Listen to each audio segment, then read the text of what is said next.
Екінші bir окуя, bir азамат имамды, молдекени bir жыл алдын үйіне оз ашарға шақырған екен. Bir жыл айланып, екінші жылы қайра ошол имамды үйіне оз ашарға шақырады. İmam beçara hiç kanday jaman oy жоқ, күліп жайнап келіп, жаңағы азаматтың үйінде оз ашарын қылып, күліп жайнап отырса, дамыла дейді. Азыр біздің тілмен айтқанда дамыла дейбіз. Дамыла сізге байланыштуу bir капачылыгым бар дептир. Мен сізге biraz көңілім сізден суып қалды дептир. Болып тұр айтыңыз. Тіршілік көбейіп кеткен шығар, алыстап кетті, арамыз алыстап қалған шығар. Не дейсіз айтыңыз десе, жоқ, андай емес. Сіз bir жыл алдын мен сізді ушул үйгө оз ашарға шақырдым. Сіз келгенсіз. Сіз адамдардың алдында періштедей болып сөйлеп, өзіңізді таза көрсетіп, тақуа болып көрінбейлі қойыңыз.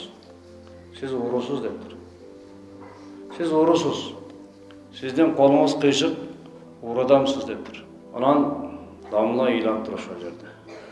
Ыйлап, көңілі чөгүп, ыйлап тұрса, енді қапы болбаңыз, мен сізге ақиқатты айттым. Болған ішті айттым. Сіз келгенде, ошол сіз кірген үйде біздің ақшабыз бар эле. Сіз келіп кеттіңіз, ошонан бері ошол ақша жоқ.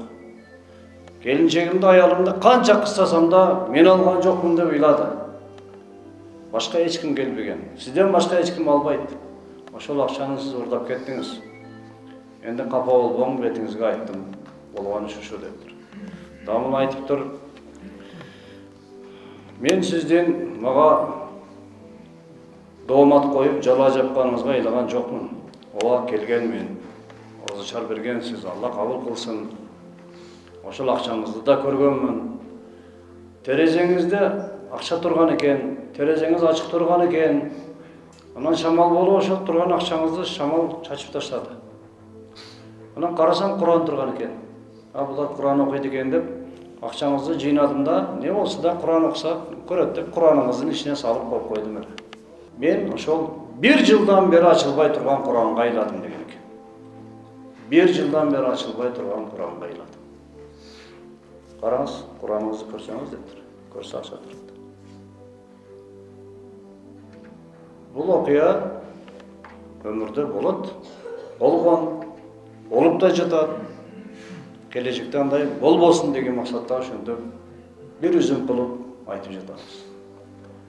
Құранға өмірін байлаған, Құранға жанын, тәнін байлаған адамдар 5-6 манжа менен санай тұрған, сан олуған адамдар болады екен. Ошондуктан Аллах Таалам баарыбыздын жаныбызды, тәнибизди Құранға байласын. Көп жерде айтылат, биринчи жолу мен айтып жаткан жокмун. Мага чейин канча аалымдар, канча баянчылар айтып келген, айта берет.